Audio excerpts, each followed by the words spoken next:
Pinsir is a Pokemon that has passed me by for the last 20 or so years, and that's mostly because it's so awkward to find in nearly every game. So I think it's about time that Pinsir got its own time in the spotlight. It's been hiding in the shadows of Scyther, Heracross and Sizzle for far too long, and let's see what it's capable of. So now, as we're preparing to spend half an hour or so with Pinsir, I just want to give you a little update on the Gen 3 runs. I spent the last few days updating the overlay to get parity with our Gen 2 overlay, and we are now at a point where I'm ready to start some live streams to not only learn Pokemon Emerald, but also try and find a better routing for Fire Red and Leaf Green. So if you do want to keep up to date with all the latest live streams and any more videos that I post here on the channel, then please do make sure you're subscribed. For now though, we're going to turn our attention back towards Pinsir as we look at our stats. As always, we're level 5 and this time we have 22 HP. We're holding a berry and our move is Vice Grip. We've got 18 in attack, 15 in defense, 11 in special attack, 12 in special defense and 13 in speed. And the thing standing out to me straight away is just how big our attack is, how big our defense is and how high our speed is. And I think those three together could provide a very, very good run. The only thing I think will be letting us down in this run is a lack of move diversity. We're going to have to struggle for Rival 2 and that's going to lose us a significant chunk of time. But now as we're on the way to Mr. Pokemon's house, I've got a little confession for all of you. I completely forgot Pinsir existed. It was only when I was looking through the decks and chatting with a couple of friends that I remembered that Pinsir was a thing, and that's made me do the run almost immediately so I don't forget about it again. And that's got me curious, do any of you have a Pokemon that you just completely forget about no matter how many times you see it? Please do let me know down in the comments below so I don't feel quite so alone with forgetting Pokemon. In the meantime, I'll tell you I used the Universal Pokemon Randomizer to replace Chikorita with Pinsir. The reason I did that is to give the rival a Cyndaquil, but even that is no match for our Pinsir. It was just a couple of shots to knock it out and we're already back at Professor Elm's laboratory. We'll call the rival triple question mark as we always do, we'll get the Pokeballs from Professor Elm's aid, and we'll start making our way towards Violet City. We have the weakness to flying type moves, so it makes sense for us to do the Sprout Tower first. We're going to be resisting all of Bellsprout's Vine Whip, so we don't need to worry about fainting. And our quite frankly ludicrous attack means that we're always going to be able to one-shot the level 3 Bellsprouts and consistently two-shot everything else in this tower. And we see that here against Elderly at the very tippy top of the tower. We're even able to two-shot the Hoothoot, and defeating the Hoothoot means that Elderly is going to give us the Flash HM. That's one less thing to worry about as we escape rope out of there and make our way into the gym. This is our first gym together, it's Falkner's Flying-type gym, and he's going to lead with Pidgey. Normally with a Bug-type Pokemon I'd be very, very worried against this gym, however our base 100 defense is putting in the work, and when we combine that with our massive attack we're able to two-shot the Pidgeotto and only take 18 HP worth of damage in this entire gym. That means we've obtained the Zephyr Badge in a time of 8 minutes and 6 seconds, and we can start heading southwest towards Azalea Town. On the road to Azalea Town there's only one important item to pick up, and that is the Paralysed Cure Berry just south of Violet City, and with a smooth journey through routes 32-33 in the Union Cave we're already in Ilex Forest where we can catch our HM friends. And first up today is Psyduck, who's going to be helping us out with Surf, Strength, Waterfall and Whirlpool. And second of course is Paris. Paris is going to be helping us out with Cut, Dig, Flash, and if we need it later, Sweet Scent as well. And with both of those safely tucked away for another run, we can now make our way into the gym where our second gym leader is waiting for us. This is Bugsy, the Bug-type specialist who leads with Metapod. We're in a very good situation in this gym as well. We don't really have anything to worry about at all. It's two shots on the Metapod, it's a one-shot critical hit on the Kakuna, and here comes Scyther. Scyther might be flying type, but it doesn't have a flying type move, and that means we only take 20 damage in this entire gym battle to obtain the Hive Badge in a time of 14 minutes and 30 seconds. Now here is our major time loss for the first part of the run. In total, before taking on the rival for the second time, we're going to need to deplete 82 moves worth of PP. That's because not only do we have the 3 moves right now, we're also going to be learning Seismic Toss. and our only other option would have been to teach Fury Cutter. However, Rival 2's Ghastly quad resists bug-type moves, and with it only being 10 base power to begin with, that really was not a viable strategy. So now that we've got Struggle, we're just going to hope for the best. It's a one-shot on the Ghastly, and here comes the Quilava. Ember deals a significant amount of damage, but doesn't burn us, and we're still on 25 HP for the Zubat. Zubat throws a little bit of a spanner in the works by confusing us, but we hit through on our second turn, and we are through the second rival battle in under 20 minutes. That is a remarkable pacing, especially seeing as we had to struggle for that battle. Now, as we're making our way towards Goldenrod City, I just want to mention I'm making a concerted effort to increase the quality of my editing. You may have noticed a couple of little visual gags in the Snorlax run, and there are going to be even more in this run as well. Some of them are only going to be on screen for a split second or two, so I'm very curious as to how many all of you can spot together. Please do let me know in the comments if you find any, and let other people know as well. Now, as we're making our way through Ilex Forest, I decide to teach Headbutt in place of Seismic Toss, and then we also get rid of Bind in place of Fury Cutter. Fury Cutter's mostly there as a backup against Whitney if our first fight doesn't go well, and just before entering Goldenrod City we're going to pick up our third HM friend. This one's Abra, who's going to be helping us out with teleports, getting us back to our nearest Pokemon Center, and then just before completing our quartet of HM friends, we're going to pick up the bike so that we can move in double quick time, and now it is time to say hello to Kenya. Kenya's going to be flying us here, there and everywhere throughout the course of this run, and combined with Abra's help, that's really going to shave the seconds off this run. In National Park, we'll grab the Dig TM and teach that to Paris straight away. We'll have a little chat with Floria outside the suspicious tree, teleports back to Goldenrod City, and make our way into the third gym. This one, of course, is Whitney's gym. She's a normal type specialist who will lead with Clefairy. Now, our plan here is just all out offense. We take no damage from the Clefairy, and we're already onto the Miltank. Miltank's rollout is barely tickling us, even with a critical hit, so it's just 3 headbutts to knock it out, and we get the playing badge in a time of 25 minutes and 28 seconds. Our other award for defeating Whitney is the Squirts bottle of Floria's sister, and that means we can get rid of that tree blocking the way and make our way into Ecruteak City. It's only a fleeting visit though, as we're heading to the Lake of Rage. We have nothing to hit Ghost-type Pokemon for the entirety of this run, so we're going to be grabbing Hidden Power, and it makes sense to have a Hidden Power type that's going to be super effective against the dual Ghost Poison types, so our Hidden Power type today is Ground, and because we've got a bunch of Ghost-type Pokemon coming up, we're going to teach it straight away. So it's a very sad goodbye to Vice Grip, which I think might be the best starting move I've had in a very long time, but we really do need the type coverage in this run. And now that we're back in Ecruteak City, we're going to take on the Kimono Girls, and as always I'll show you the one we have the type disadvantage to, but it didn't really matter for any of the Kimono Girls, we one-shot all of them. We'll grab Surf from the man staring at the stage, and now we're able to do our quicker routing. I am confident enough in Pinsir's abilities that I'm not going to be getting the Mint Berry early. Instead, we're going to take on Rival 3 now and go straight to Morty afterwards. So, Rival 3 leads with Haunter, and we Hidden Power it away in one shot. And then his next 2 Pokemon are weak to ground as well, so we say goodbye to Quilava very quickly, and we also say goodbye to Magnemite as well. That just leaves the confusing Zubat left to go, but Headbutt one-shots it and we are through the third rival battle in a time of exactly half an hour. We're going to release the beasts and then start making our way into our 4th gym together. This one is Morty's Ghost and Poison type Spectacular. He's a dual type gym trainer, but he only gives 1 badge, and because he hasn't heard of Mischievous, he's going to be leading with Ghastly.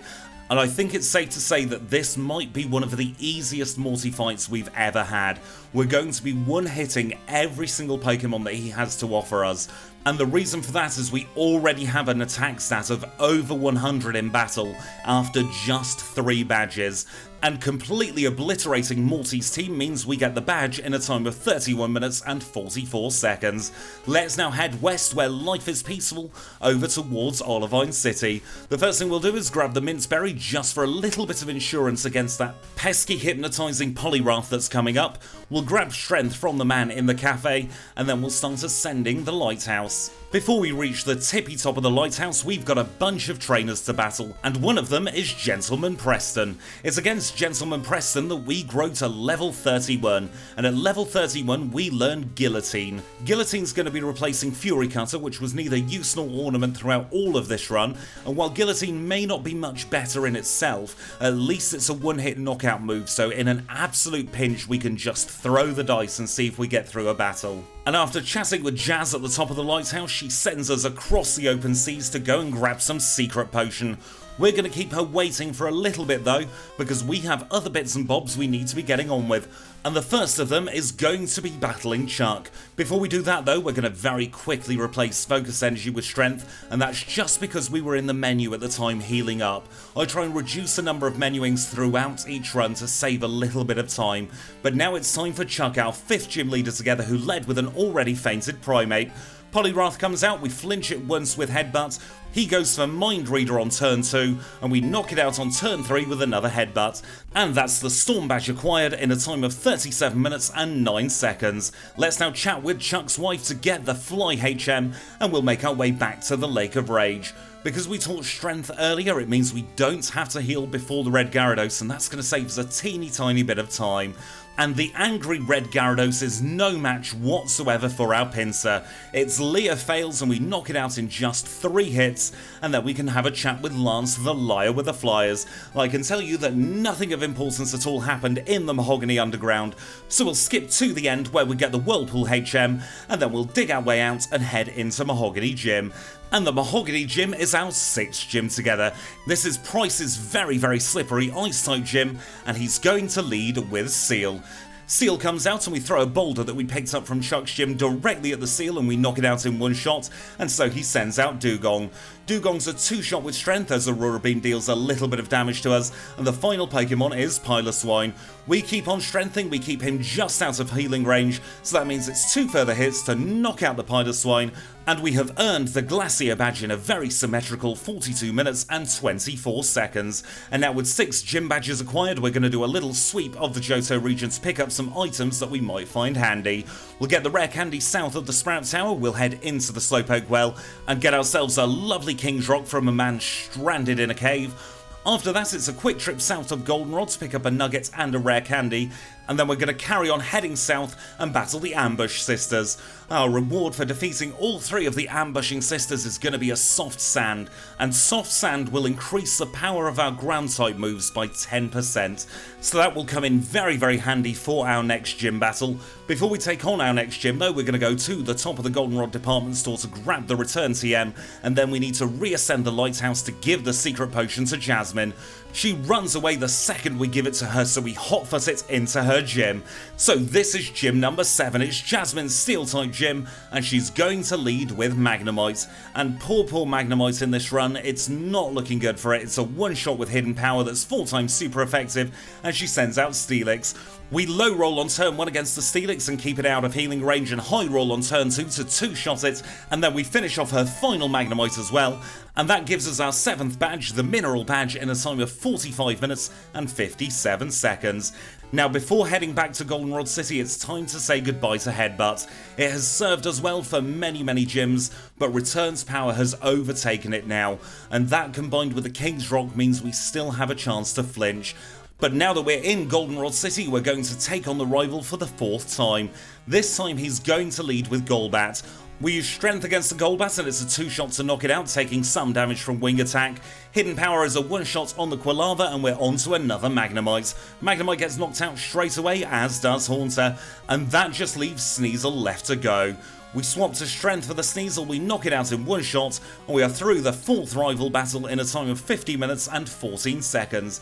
And in a change to our normal routing, we're going to be travelling through the Ice Path and into Blackthorn City now, instead of waiting until after we've cleared out the radio tower. On our way to Blackthorn City, we pick up the Waterfall HM and teach it to Psyduck along with Whirlpool, and out to the other side we find ourselves in Blackthorn and we're going straight into the Move Deleter.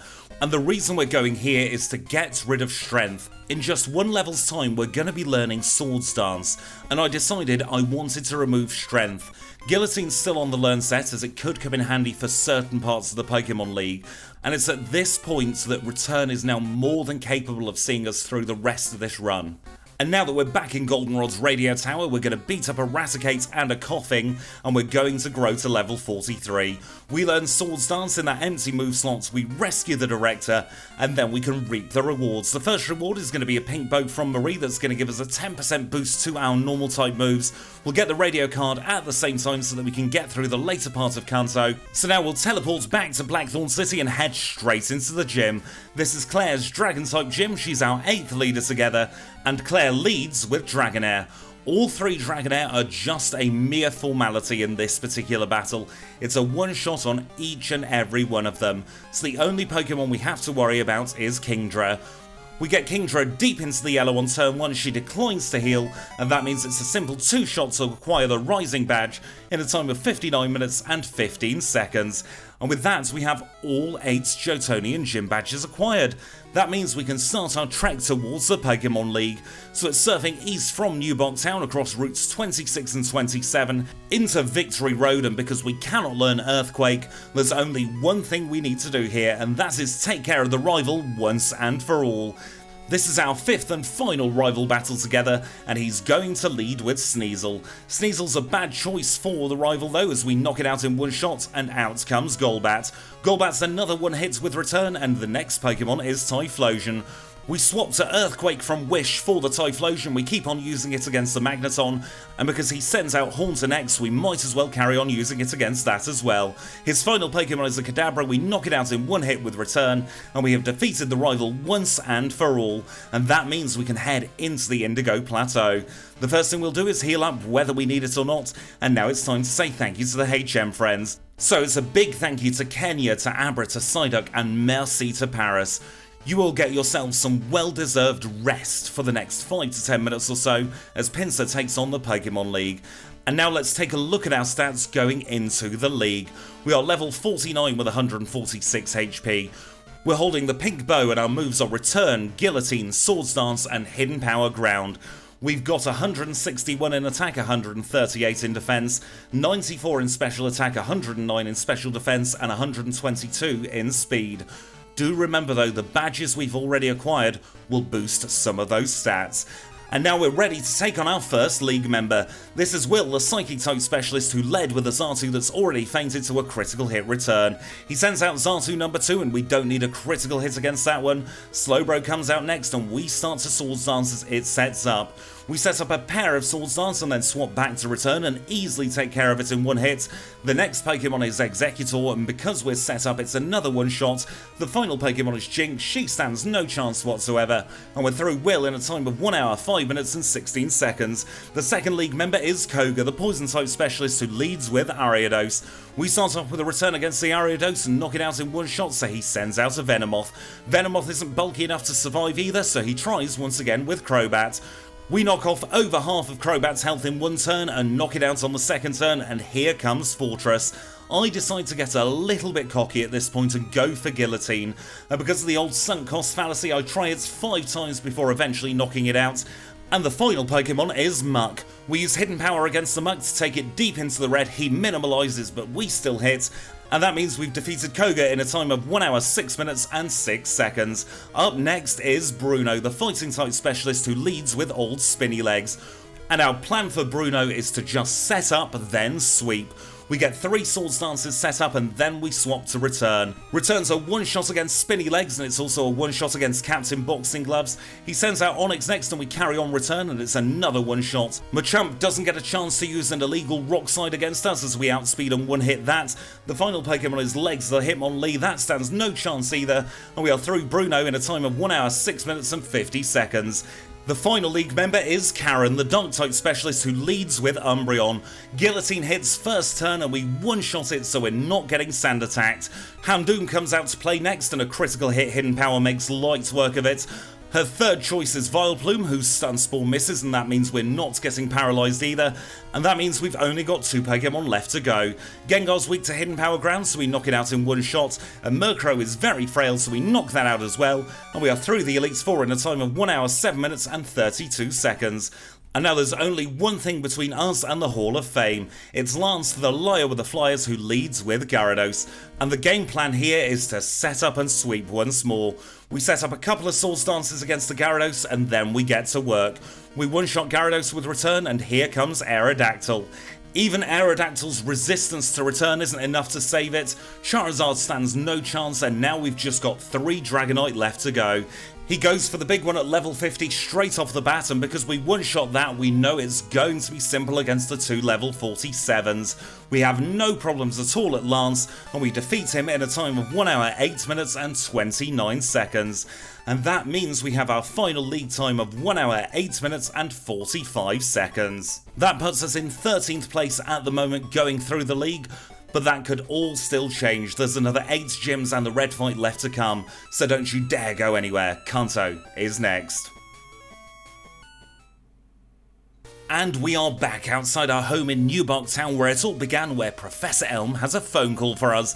He gives us the SS ticket to get us out of the country quick, sharp and in a hurry, and we will oblige, but only after finishing off what we need to in Johto. The first thing we'll do is say welcome back to Kenya, Abra, Psyduck and bienvenue to Paris. We'll then fly across to Mahogany Town and make our way into Mount Mortar, where the first of 2 rare candies is waiting for us.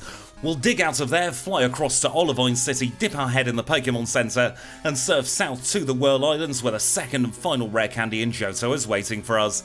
And now with everything taken care of in Johto, a hop, skip and a jump takes us into Kanto. And the first thing we do in Kanto is the last thing we do in Johto. We're going to get another rare candy, this time from the chairman of the Pokémon Fan Club. And with that packed away, along with all of our other rare candies, we'll cycle north into Saffron City, making a fleeting visit. We'll take the western exit out of Saffron City, find ourselves in Celadon City, grab the leftovers from the bin in the cafe, the PP up from the bush, and now it's time to take on Erika. Erika is our 9th gym leader together and our first Kantonian gym leader, and she leads with Tangela. We find ourselves in a bit of a situation with Tangela as it sends us to sleep, but it was only a 1-turn sleep, and then we can get to less sleeping and more sweeping. It's a one-shot on the Victory Bell and the Jumpluff, and that just leaves Bellossom left to go. We take Bellossom into the red on turn 1 and she gets caught in a healing loop. We critical hit on turn number 2 to save a bit of time, and we're through Erika in a time of 1 hour, 13 minutes and 21 seconds. Up next is Misty, the water type specialist who leads with Golduck. Golduck's a simple one-shot with return, and her next Pokemon is Quagsire. Quagsire's bulky, but not bulky enough to withstand our return. However, Lapras is, and it uses Perish Song. That puts us on a clock for the rest of this battle. However, we don't need to worry about that as we get rid of the Starmie in a single hit, and we get the Cascade badge in a time of 1 hour, 17 minutes and 19 seconds. Our third Kantonian gym leader is Sabrina, the Psychic type specialist who leads with Espeon. Espeon's a simple one-shot with return, the same with Mr. Mime, and it's going to be exactly the same with Alakazam as well. She really did not see this Pinsir coming, and we earn the Marsh badge in a time of 1 hour, 17 minutes and 55 seconds. Let's now move on to Lieutenant Surge. He's an electric type specialist who leads with Raichu. Raichu stands no chance against return, and neither does Electrode, so he sends out Magneton. We've got just a trait for Magneton with Hidden Power Ground, and we knock that out in a single hit, and then he's just got 2 more Pokemon left to go. Neither of them are particularly bulky defensively, so we knock them both out in a single hit. And that means that Lieutenant Surge is defeated in a time of 1 hour, 90 minutes and 9 seconds. Our final gym leader in this rapid-fire gauntlet is Brock. He's a rock-type specialist who leads with Graveler.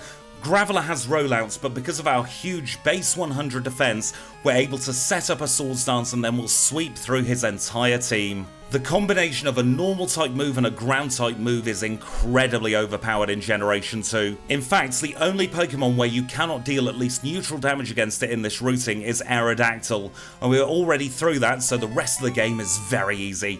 And we defeat Brock in a time of 1 hour, 20 minutes and 16 seconds. Let's now slow down the pace a little bit and take a leisurely walk through Viridian Hedge Maze as we make our way towards Cinnabar Island. On our way there, we stop for a little chat with 3Drill. He tells us that the bees have been a little bit disappointed in the weather recently, and he asked us to try and bring some nice weather back from Hoenn when we visit there a little bit later on this year. We say our goodbyes to 3Drill for another run and start surfing south of Pallet Town, and we end up on the remnants of Cinnabar Island. Over here, Blue is waiting for us and he tells us all about this pesky volcano that erupted. We'll grab the hidden rare candy that survived the eruption though and start surfing east towards the Seafoam Islands. And the Seafoam Islands are where Blaine has relocated. He's our 14th gym leader together, a fire type specialist who leads with McCargo. We've still got Hidden Power Fire on the learn set, so this is a mere formality yet again. It's 3 further simple one-shots to knock out all of his Pokémon, and we are through Blaine in a time of 1 hour, 22 minutes and 14 seconds. Our penultimate gym leader is everyone's favourite pushover, it's Janine. Janine's a poison type specialist much like her father, and she led with a Crobat that's already fainted. Venomoth goes down in much the same way, so she sends out Wheezing. We're going to stick with Return in this gym to skip those super effective text boxes and save fractions of a second here and there, and with her final Pokemon Gyarados knocked out, we get her badge, the Soul Badge, in a time of 1 hour 22 minutes and 53 seconds. Our final gym leader is Blue. He's a mixed type specialist who leads with Pidgeot. We start off with a Swords Dance against Pidgeot, and our huge defense means that Wing Attack does barely anything at all. And after a pair of Swords Dances, our Pinsir can get his broom out once more, and he can start sweeping. It's Return for the Pidgeot and Hidden Power Ground for the Rhydon. We're going to stick to Hidden Power Ground for Arcanine as well, as it's super effective, and then we can swap back to Return for the rest of this battle. Gyarados is next up on the chopping block, and it's a simple one-shot to knock it out, and then there are just 2 Pokemon remaining. Exeggutor stands no chance even without a stab bug move, and the final Pokemon is Alakazam. Alakazam is very frail defensively, so Blue goes out with a whimper instead of a bang, and we obtain our final badge in a time of 1 hour 23 minutes and 55 seconds. And with that, we have all 16 gym badges acquired. There's only one thing left to do, and that's Battle Red at the top of Mount Silver. So we'll chat with Professor Oak in order to unlock Mount Silver, we'll pick up the last rare candy of the run, and then just before engaging Red in battle, we are going to get another level. We are agonisingly close to level 62, so it just makes sense to Sweet Scent a couple of times to get that extra level, because it might make all the difference when facing Red. Now, just before we engage Red in battle, I will tell you we have approximately 2.5 minutes in order to make it into the top 10. Machamp is currently sitting in 10th place, so it's doable, but it's gonna be tough. So this is Red, the final battle of the run, and he leads with Pikachu. We start with a Swords Dance, but that gets countered by Charm, so we use another one, and then we swap to Return. Return is a simple one-shot against the Pikachu, and up next is Venusaur. We use another Swords Dance on turn 1 against the Venusaur, but it uses Sunny Day. I was relying on Solar Beam happening here instead, and that means the sun is out for the Charizard, we get hit by Flamethrower, and we get knocked out. That means we'll use our first 3 rare candies. We're now at level 65 and we're going to go straight in with Return against the Pikachu. It's a simple one-shot, so we'll set up against Venusaur instead. We start Swords Dancing as the sun comes out, and then Solar Beam hits us for a little bit of damage. We resist Solar Beam though, and that lets us get all 3 Swords Dance set up. We are now at 972 attack. We are now guaranteed to one-shot everything, and we outspeed Charizard. The big threat of this battle is now gone. It is a mere formality of knocking out all of Red's remaining Pokemon. The Snorlax goes away, Blastoise is very slow as well, so that gets knocked out, and we also outspeed Espeon. And that means it is 3 easy one-shots to finish off the battle, and we defeat Red in a time of 1 hour 27 minutes and 44 seconds with just 1 reset. That puts us in a very, very respectable 6th place on the leaderboard. And honestly, I think this is my best run to date. It might not have been the quickest, but having just 1 reset in the run is phenomenal, and I reckon on a redo with a little change of strategy we could get that down to 0. That 6th place finish means that Fearow is now next in the page 2 drop zone, and that also puts Machamp as our new head of the 2nd page. Down on the other end of page 2, Mantine is now in the dreaded page 3 drop zone, and spare a thought for poor Rhydon, which is now at the very top of page 3. It's got some very good company on page 3 though, with Shuckle at the very bottom of the list, and I also want to give a shout out to our friend McCargo as well. But with that, we are done. So I'm going to say thank you all so much for watching. It's been an absolute pleasure as always. If you have enjoyed this run, then please do leave a like. If you want to see more just like this, then click the subscribe button. If you've got anything at all to say, leave it in the comments below. And until next time, I'll say thank you all so much for watching. I'll see you all very, very soon.